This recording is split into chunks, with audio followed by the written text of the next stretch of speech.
नमस्कार दोस्तों, आपने मैनफोर्स का ऐड तो जरूर देखा होगा टीवी पर और आपने सोचा भी होगा कि यार ये कंपनी कौन सी है, उसमें कैसे इन्वेस्टमेंट कर सकते हैं। तो अब स्टॉक मार्केट के अंदर आपको एक अपॉर्चुनिटी मिलने वाली है 25 तारीख से, यानी कि 25 अप्रैल से, ताकि आप इस कंपनी में इन्वेस्टमेंट कर सकते हैं। क्योंकि 25 अप्रैल से लेकर 27 अप्रैल तक मैनकाइंड फार्मा का आईपीओ शुरू होने वाला है। अब देखिए, सबसे इंपॉर्टेंट बात मैं आपको बता दूं कि इस आईपीओ में लिस्टिंग मिलने की संभावना बहुत ज्यादा है। दोबारा, इस आईपीओ में लिस्टिंग मिलने की संभावना बहुत ज्यादा है और इस आईपीओ में अच्छा लिस्टिंग मिलने की संभावना बहुत ज्यादा है, यानी कि इसमें आपको प्रॉफिट बाकी आईपीओ से ज्यादा मिलने की संभावना है। क्वेश्चन आता है क्यों?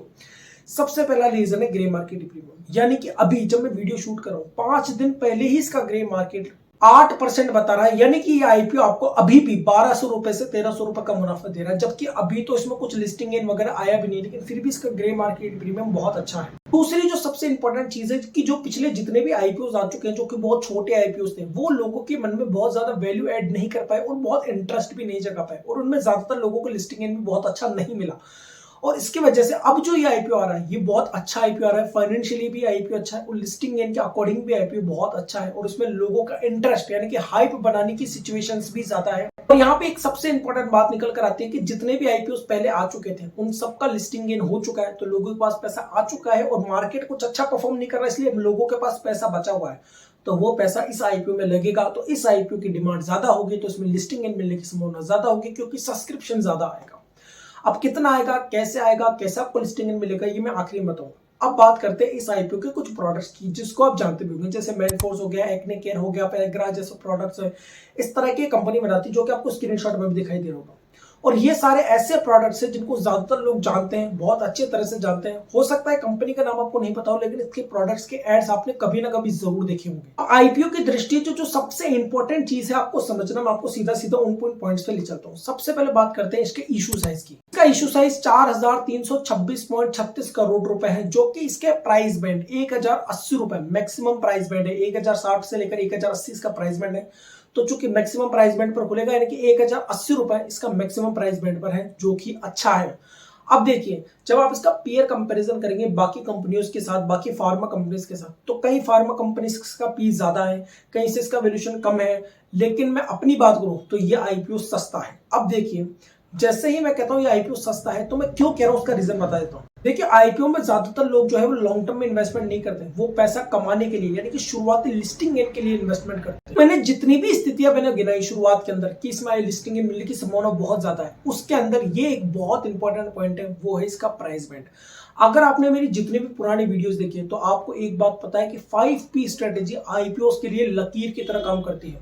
और अगर आपने मेरी पुरानी जितनी भी वीडियोस देखी है, एनीवन, चाहे आप किसी को भी उठा ले, शॉर्ट्स को ही क्यों ना उठा लीजिए आईपीओ के, आप देख लीजिए उनको आईपीओ से मिलाकर आपको जो रिजल्ट देखने को मिलेगा, आप खुद मान जाएंगे कि ये स्ट्रेटेजी काम करती है, बहुत अच्छे तरीके से करती है। तो यहां तक तो आपको बात समझ में आ गई इशू साइज की और इसके प्राइस बैंड की। अब हम बात करते हैं इसके फाइनेंशियल की। तो अगर हम इसके फाइनेंशियल की बात करें, तो इसका टोटल एसेट्स, यानी कि इसके जो एसेट्स है वो कंसिस्टेंटली बढ़ते जा रहे हैं। 2020 से लेकर 2022 के अंदर इसका रेवेन्यू भी कंसिस्टेंटली बढ़ता जा रहा है। इसका प्रॉफिट आफ्टर टैक्स भी बहुत अच्छे तरीके से बढ़ता जा रहा है, जो कि 1452.96 करोड़ रुपए है, जो कि कंसिस्टेंटली बढ़ता जा रहा है। और इसके अलावा अगर हम इसके नेट वर्थ की भी बात करें, तो वो भी कंसिस्टेंटली बढ़ता जा रहा है। लेकिन इस आईपीओ में दो नेगेटिव पॉइंट है, वो मैं आपको समझा देता हूँ। सबसे पहला नेगेटिव पॉइंट है कि इस आईपीओ में फ्रेश इशू नहीं है, यानी कि नए शेयर से इशू नहीं कर रही है कंपनी, ये एक नेगेटिव पॉइंट है। दूसरी सबसे इंपॉर्टेंट चीज है कि वो ये है कि इसकी बोरोविंग्स भी कंसिस्टेंटली बढ़ते जा रही है। इसकी बोरोविंग्स 2020 से 126 करोड़ से 868 करोड़ रुपए पहुंच गए, यानी कि इसकी जो बोरोविंग्स है वो बहुत तेजी से बढ़ाती जा रही है कंपनी। जैसे कि मैंने पहला नेगेटिव पॉइंट बताया,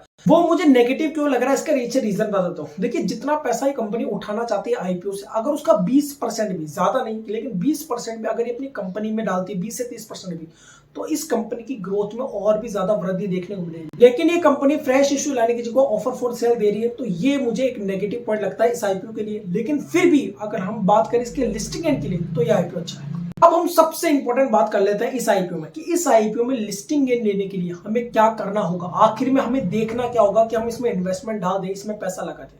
सबसे पहले चीज, ये आईपीओ जैसे मैंने कहा 25 अप्रैल से लेकर 27 अप्रैल तक ओपन रहेगा, यानी कि 27 अप्रैल को क्लोज हो जाएगा। 26 अप्रैल वाले दिन जो आखिरी डाटा आएगा इसका, शाम को 5 बजे, उस समय आप देखिए कि यह आईपीओ 4 गुना से लेकर के कम से कम 8 गुना तक ओवर सब्सक्राइब हो जाना चाहिए। दोबारा बोलता हूँ, यह आईपीओ 4 गुना से लेकर के 8 गुना के बीच में टोटल ओवर सब्सक्राइब हो जाना चाहिए 26 तारीख को। अगर ऐसा हो जाता है तो इस आईपीओ के अंदर आपको कम से कम 30% तक का प्रॉफिट देखने को मिल सकता है, यानी कि इस आईपीओ में आपको 4000 तक का मुनाफा देखने को मिल सकता है अगर इस तरह का इसमें सब्सक्रिप्शन आ जाता है, क्योंकि तब उसकी डिमांड बहुत ज्यादा बढ़ जाएगी, इसकी हाइप बहुत ज्यादा हो जाएगी और इसके अंदर लिस्टिंग मिलने की संभावना बहुत ज्यादा बढ़ जाएगी। यहाँ पे मैं एक पॉइंट और क्लियर कर देता हूँ। देखिए बहुत कम ऐसे आईपीओज होते हैं जिनके अंदर लोग ये सोचते हैं कि यार इस आईपीओ में मैंने लॉन्ग टर्म में भी पैसा लगा देते हैं थोड़ा बहुत, कि इसमें 2 साल 3 साल बाद हम निकाल लेंगे। ऐसे बहुत कम आईपीओज आते हैं, ज्यादातर में केवल सब्सक्रिप्शन के लिए पैसा लगाता है।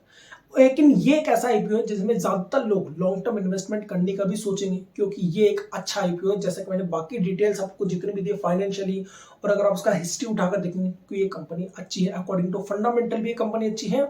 और अगर हम लिस्टिंग गेन की बात करें तो भी आपको कंपनी लिस्टिंग गेन देकर जाएगी शायद। तो ये वीडियो आपको कैसा लगा मुझे कमेंट करके जरूर बताएगा। अगर इस वीडियो कुछ नया सीखने मिला लाइक कीजिएगा, शेयर कीजिएगा दोस्तों को, और इस चैनल को सब्सक्राइब जरूर कीजिएगा। जय हिंद।